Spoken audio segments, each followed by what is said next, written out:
My stepdaughter said, "You'll never measure up to my real dad." So I packed my bags and left. Guess who's paying rent now? Don't forget to subscribe and share your experiences below.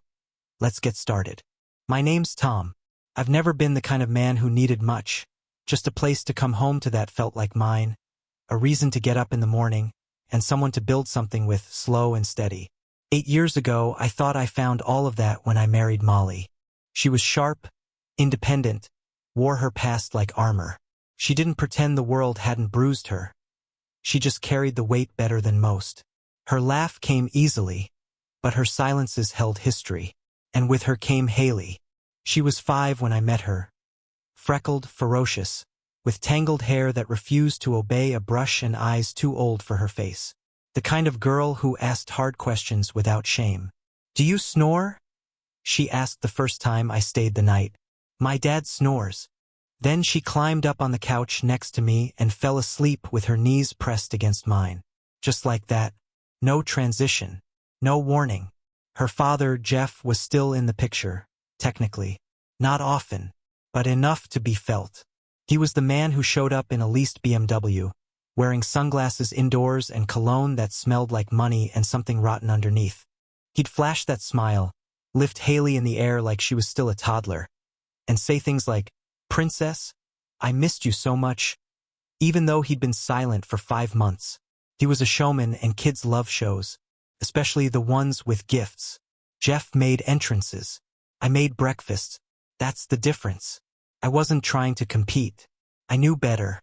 You can't outshine a firework with a flashlight. But I stayed.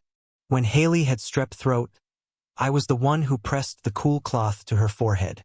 When she struggled with math in 3rd grade, I sat at the table with her every night, explaining long division until the tears dried. When she had her first crush and didn't know how to talk about it, she came to Molly, and I sat outside her room just listening, proud and aching all at once. For a while, it felt like it mattered. Like I mattered. She started calling me Tom, then Mr. Tom, then back to just Tom. But there was warmth in the way she said it, like she meant more than the word aloud. She made me Father's Day cards. Sometimes as a joke, she'd say, "Just because you're always doing dad stuff." One of them had a drawing of a purple dinosaur and the words, "To the most patient adult on the planet." I still have that card. It's folded in half, edges curling now, tucked behind my passport like some fragile proof of my presence. Molly always said Haley was just slow to trust, and I believed her, believed it enough to wait. I thought if I showed up long enough, if I kept putting in the hours, the days, the quiet sacrifices, something permanent would form. Love like sediment, layer by layer, patient and unseen, until one day it's rock. Haley never called me dad. But there were moments, fleeting things, a half-asleep mumble, a slip when she was sick and clinging to my shirt, a smile that lingered longer than necessary when I fixed her bike chain or showed up to a school play in a suit after a 10-hour shift. Those moments fed me more than I care to admit, because I didn't have children of my own. Never did. Molly couldn't have more, and I told myself it didn't matter. I had Haley, or some version of her, and that would be enough. We weren't perfect.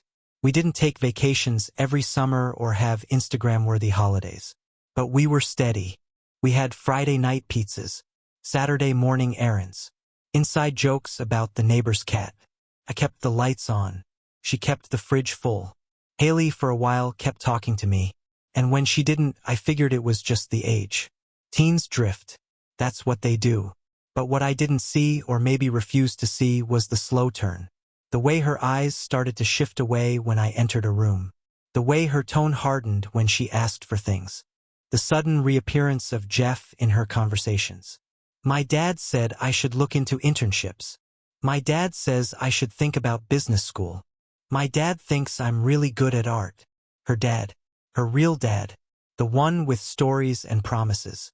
The one who showed up now with a new car, a new job, new pictures of vacations he'd taken without her. The one who had failed to be present, but never failed to be exciting. I stayed quiet. What else could I do? I didn't want to compete. I just wanted to remain. Then came her senior year. She started spending weekends with Jeff again. I didn't say anything when she stopped leaving notes on the fridge. Didn't ask why she suddenly needed money for things Jeff had promised to cover. Didn't mention when she stopped asking for my help with her essays. I told myself it was natural. A girl growing up, making space between us so she could become someone separate. But in that space something else grew. Molly didn't notice or didn't want to. She still handed me the bills, nodded when I covered the rent, smiled when I drove Haley to college visits. She said I was the rock. I hated that word. Rocks don't complain. Rocks don't get asked how they feel. They're just there, holding everything up until they crack. I cracked a little the day I overheard Haley on the phone with Jeff. She was in the kitchen, back turned to me, voice soft and sweet in a way I hadn't heard in months. "He's just there," she said. "You know, like background noise. Background noise. I should have left then. Should have packed my things that night. But I didn't, because I still believed that one day she'd look back and see what I was. Not loud, not flashy, but solid. The kind of man who doesn't leave. I kept showing up, even when it started to hurt. After high school, everything shifted. Not like a crack, more like a rotation. Like the whole axis of our family tilted and no one told me. One week she was still leaving her half-drunk coffee mugs on the bathroom counter and muttering thanks when I drove her to class. The next, she was different. Distant in a way that wasn't angry, just cold. Like the decision had already been made, and all that was left was the drift. It started with Jeff, of course. He came back. Again. But not like before. Not just to drop in and sprinkle glitter on the ruins. This time he came back with intention. New car. New smile. New job that he made sure everyone heard about. Real estate development, he said, like it was a badge of redemption. He took Haley out for dinners. Big ones. Expensive ones. Steak houses and sushi places where the check comes in a leather folder and the tip is expected to be insulting if it's anything less than 20%. He told her he wanted a second chance. Those were the words. I heard them through her bedroom door one night when she was FaceTiming him. She laughed like she hadn't in months. Said she'd love that. Said she'd always hoped he'd come back. And I stood there, in the hallway, holding her laundry. That's when I started counting. Counting the receipts. The times I'd filled in the blanks he left behind. Calculating the interest on years of absence that Jeff never seemed to pay. He began visiting more often. Brought gifts. Brought advice. Brought opinions into my house like he was the one paying rent. Molly smiled through it. "It's good for her," she said. "She needs to reconnect. She needs to remember who's always been here," I said. Molly didn't answer. That silence was worse than anything. Then came the night. The one I still replay because it didn't feel like a confrontation, it felt like a verdict. We were at the dinner table. A Sunday. I had grilled chicken, steamed vegetables, poured wine for Molly, iced tea for Haley. The house was quiet, warm with that late summer glow that used to mean something. Back when we were still trying. Haley was checking her phone, scrolling with one hand, fork in the other. I was talking about rent.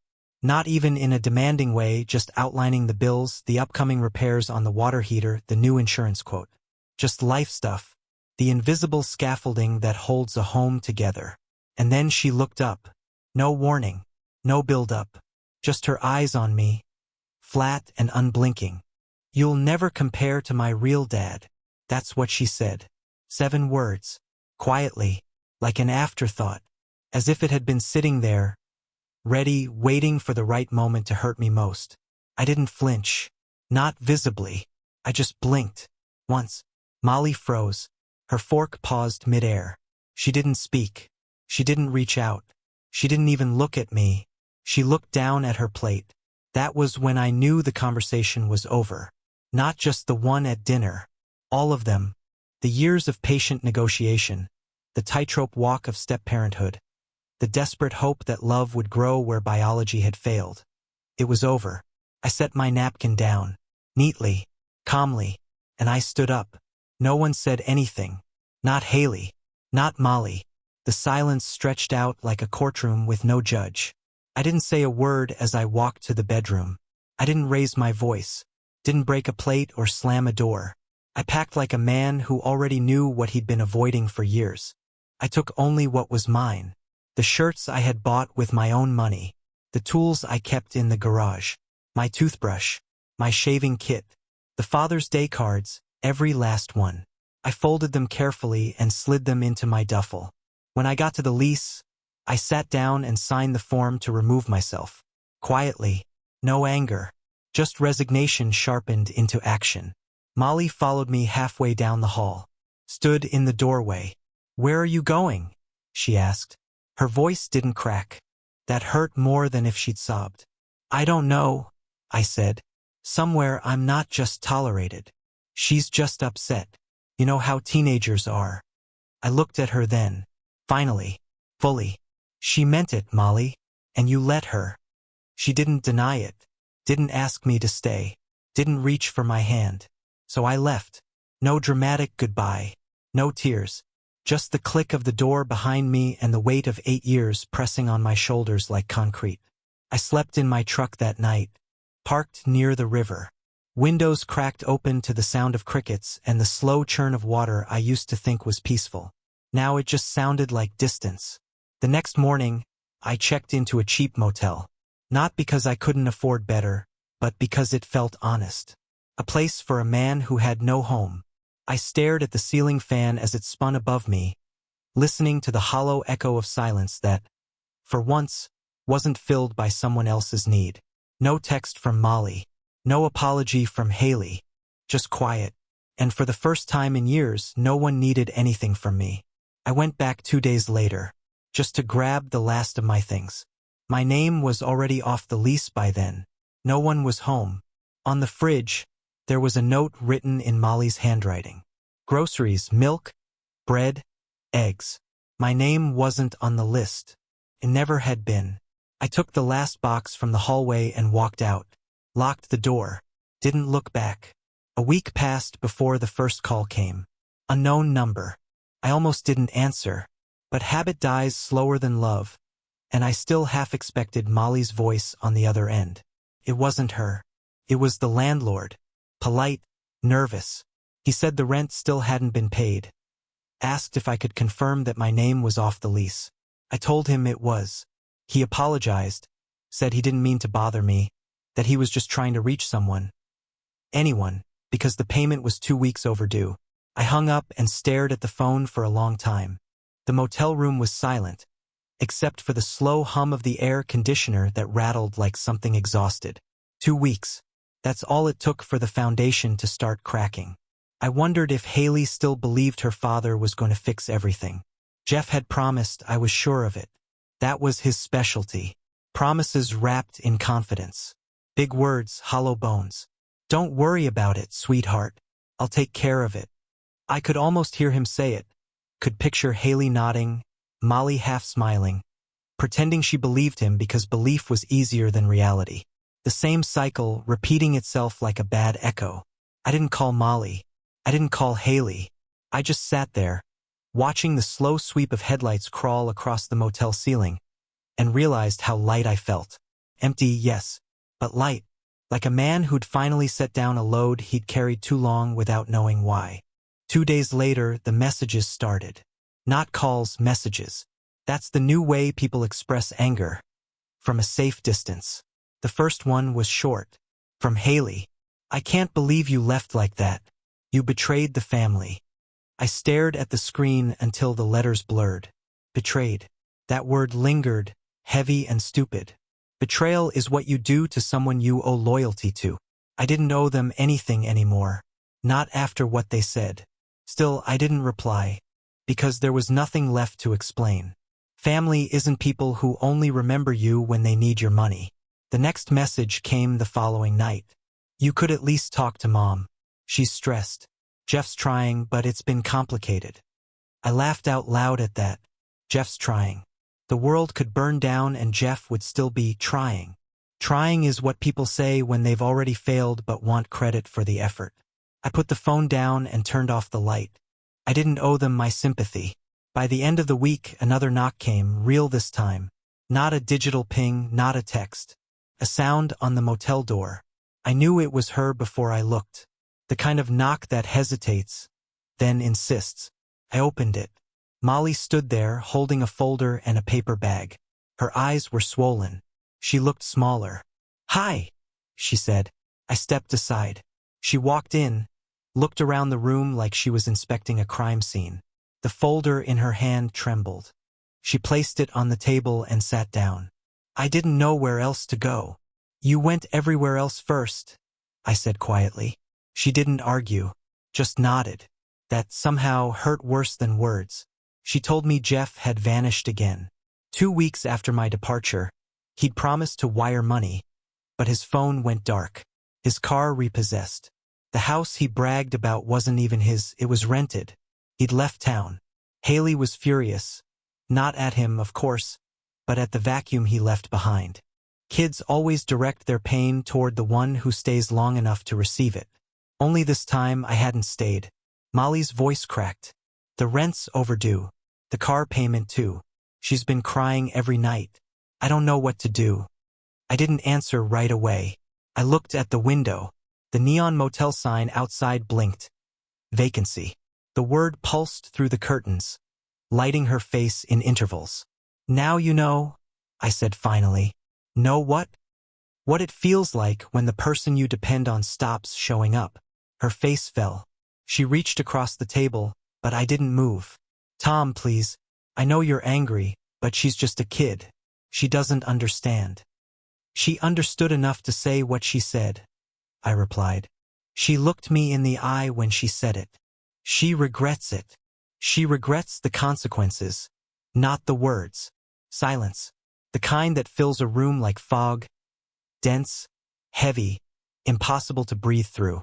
Molly pulled out an envelope from the folder. Inside were receipts, overdue notices, fragments of a life unraveling. "We can't keep up," she whispered. "I thought maybe—" She trailed off, ashamed to finish. "You thought maybe I'd come back." She nodded. "And fix it." Another nod. For a moment I almost did. Habit nearly won. My hands twitched toward the envelope, toward the numbers that had once been mine to solve. But then I remembered the dinner table. The look in Haley's eyes when she said those words. The silence that followed. I leaned back. "You told me once I was the rock," I said. "You remember that? You said I held everything together." Molly nodded again, tears welling. "Well, the thing about rocks is they erode. Slowly, bit by bit, until there's nothing left but dust. That's what happened, Molly. I eroded. I just thought we'd have more time. There's never enough time when no one's listening." She wiped her eyes. "So that's it? You're just done?" "I was done the moment I walked out that door. You just didn't believe me." She stood then, picked up her folder. Her hands shook. "She'll hate you for this," she said softly. "She already does. She'll never forgive you." "I'm not asking for forgiveness." She took a deep breath. "You're colder than I remember." "No," I said. "I'm finally the temperature the world made me." She left without another word. The door closed. The motel was quiet again. I sat there until the sun went down, listening to the sound of cars on the highway. People still going somewhere, still pretending they belonged where they were headed. That night I dreamed of the house. Not the people, just the walls. The smell of dinner, the hum of the refrigerator, the faint sound of laughter that had nothing to do with me. I woke up before dawn, sweating, heart racing.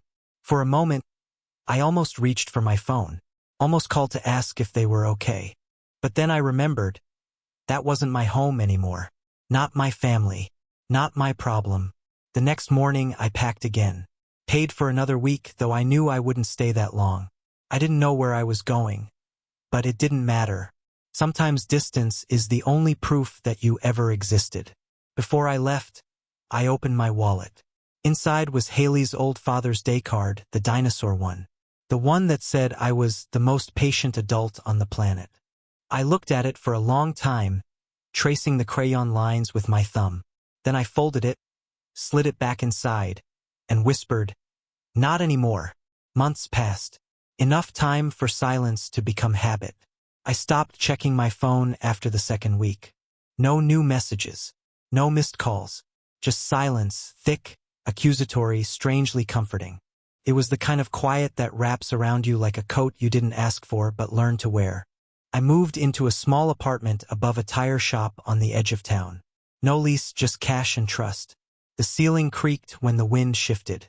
The radiator hissed like it resented working. But it was mine. No family photos. No framed memories.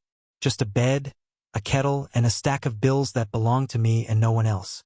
At first, I counted the days like a man serving time. Not out of grief, out of habit. When you've lived for someone else long enough, solitude doesn't feel like freedom. It feels like malfunction. Like you've been unplugged from something that used to hurt, but at least it hummed. Mornings were worst. I'd pour 2 cups of coffee before remembering there was no one else. I'd check the weather and almost call Molly to remind her to bring in the plants. I'd see something Haley would have liked on TV, a movie, a song, and feel the instinct rise in my throat like a reflex. But there was no one to tell. That part of me was sealed off. One night, around month 4, I saw Jeff at a gas station. He didn't see me. He was standing near the pump, talking too loud on his phone, laughing like a man who hadn't paid a single consequence. Different car, older, dented. Same suit jacket, same fake swagger. He was telling someone about a hot deal he had lined up. I waited until he drove off before I filled my tank. I didn't want to share the air with him, not even briefly. That was when I realized I hadn't hated him. Not really. Jeff wasn't the problem. He was just a shadow passing through. The real betrayal wasn't what he did. It was what they allowed. People think betrayal is loud. It's not. It's quiet. It's in the way someone doesn't defend you when they should. In the silence after cruel words are spoken. In the shrug that says, "What do you expect me to do?" That's what Molly gave me. That's what Haley learned. Then came the letter. It arrived on a Tuesday, slipped under my door in a plain white envelope. No return address. Just my name, written in careful script that I recognized instantly. Haley's. Inside was a single sheet of paper. Lined notebook paper, the kind she used to scribble on during homework time. No greeting. No apology. Just a few sentences. "I'm paying rent on my own now. I got a job. A real one. It's hard. But I'm doing it. No blame. No excuses. I just wanted you to know." Haley. Folded into the note was a photo. Her. Standing in front of a plain apartment door, holding a set of keys. She wasn't smiling. But she looked steady. Real. Older. I sat down on the floor with the letter in my lap and let the silence stretch out around me like old smoke. I read it again. Then a third time. "No, I'm sorry. No, I miss you." But also no venom. No rewriting of the past. Just a report. A dispatch from the other side of the war. And for the first time in a long time I smiled. Not from spite. Not from bitterness. But from understanding. I had spent years giving everything I had. My time. My money. My name. My care. And in return I was told I wasn't real. Not a real father. Not a real part of the story. Just a stand-in. Placeholder. But here was the proof that I mattered. Not because she said I did, but because the scaffolding I built didn't collapse when I walked away. She had to stand up. She had to stretch. She had to grow. And maybe, she finally understood what it cost to hold up a life that wasn't yours. That's the thing about stepping back. The people who leaned hardest on you either fall or they find their legs. Haley had found hers. And Molly? I never heard from her again. Not really. A text on Christmas. "Hope you're well." A missed call in February that she never followed up on. She was gone. Or maybe I was. Doesn't matter anymore. I think about them sometimes. Not with longing. Not even with sadness. Just curiosity. Like looking at a house you used to live in from across the street, wondering if the wallpaper's still the same, if the floor still creaks near the kitchen sink. But I don't go back. Because some things only live when you walk away. People say forgiveness is necessary. I don't know if I agree. I don't hate Haley. I don't wish her pain. But forgiveness implies I'm willing to re-enter the contract. And I'm not. I closed the door. Locked it. Threw away the key. Because here's the truth, and I'll say it plain. Stepparents are expected to give like parents but absorb disrespect like strangers. We're praised for our patience, then dismissed the moment biology walks in the room. We're needed until we're not. We're tolerated, rarely celebrated. And when the house finally splits, no one builds a monument for what we held together with our own exhaustion. But sometimes walking away is the monument. Sometimes the silence that follows is the only sound they truly hear. So I ask you, whoever you are, wherever you're sitting, was I wrong to leave? To let the bills pile up where the gratitude never did? To stop being a ghost they expected to fund their comfort? Or was this the only way to finally teach them what my presence was worth, by letting them pay the price of its absence?